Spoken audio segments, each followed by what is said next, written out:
the sound before you make it. You start to freeze as someone looks you right between the eyes. You're paralyzed, 'cause this is thriller, thriller night, and no one's gonna save you from the beast about to strike. You know it's thriller, thriller night. You're fighting for your life inside a killer thriller tonight.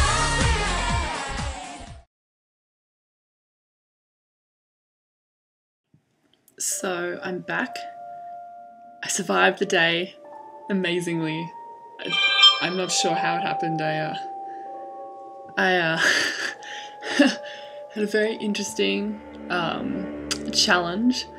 There were 20 humans to begin with and probably the same amount of zombies, and we split up and went about our various tasks, and about 6 humans returned. I somehow was one of them. I have to admit, I did desert my group.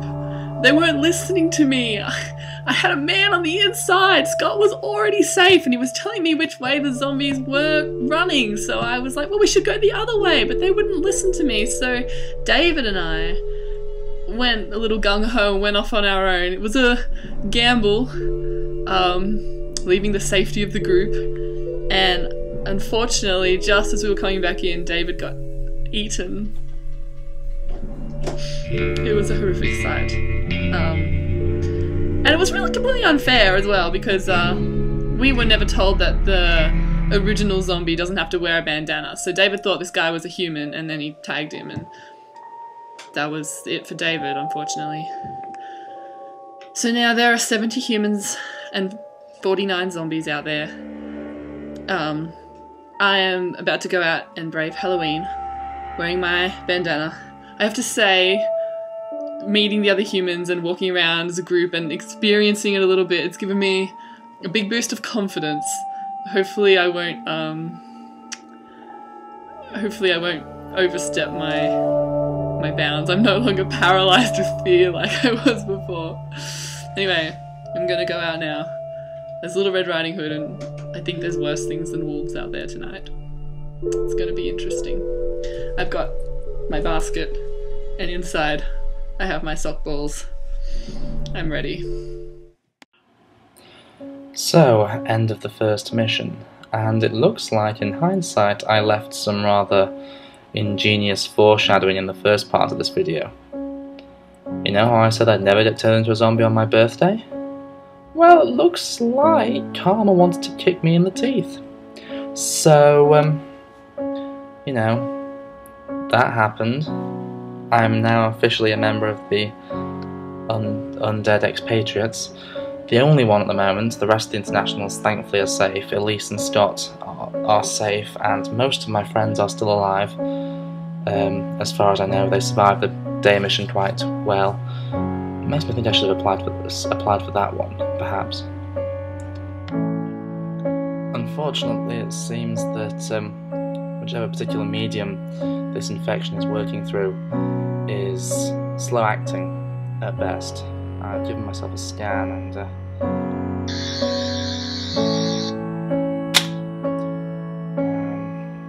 yeah, still human mostly. A few mitochondrial changes, beginning of some DNA reshifting, but mostly human for the time being. Don't know how long that will hold out. So I'm gonna make the most of my last few hours as a true red-blooded human.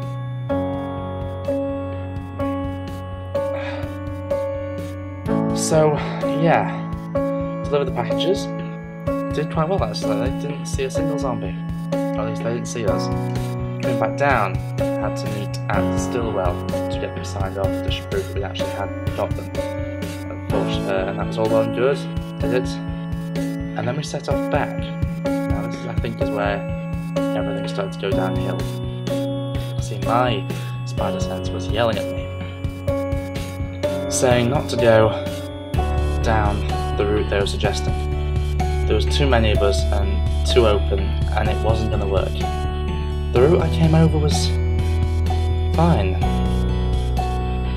no one was there, and I could have gone back down. I could have gone back down that hill.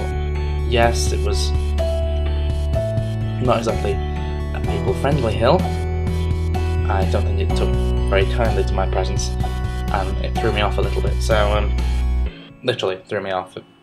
I have wonderful scars to go with it, and I have one there, not as obvious on camera, and one rather large one on my knee, which I will refrain from getting my legs out for the camera, because I don't want YouTube's adult content mod squad to go after me. That would be unfortunate.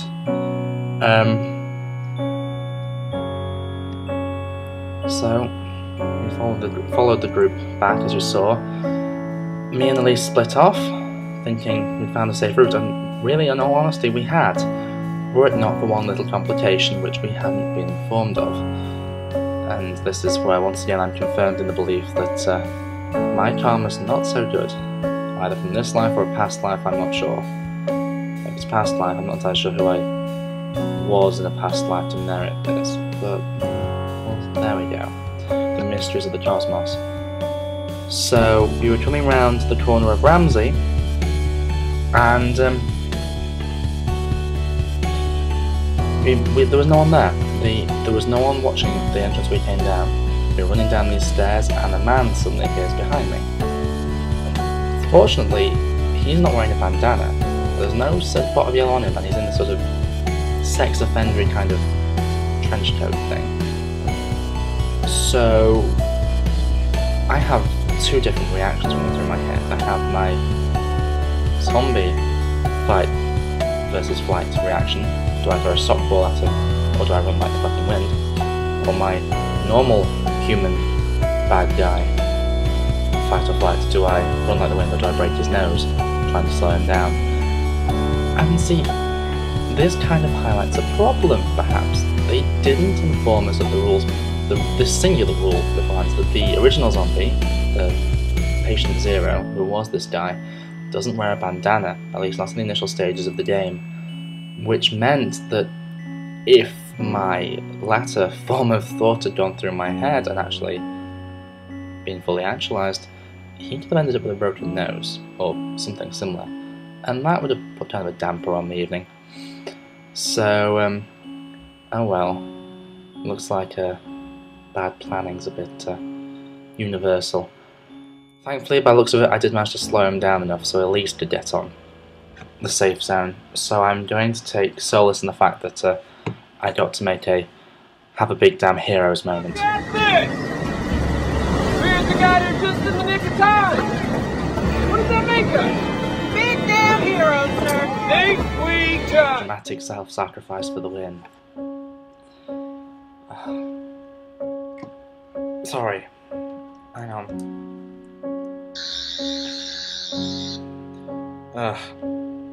Yeah. It feels like it's taking hold a little bit more. Still no timetable, I think. No. But I can certainly stave off the symptoms for the time being. But yes, unfortunately, the next time you'll see me, I'll be slightly different. And coming from me, that's saying something.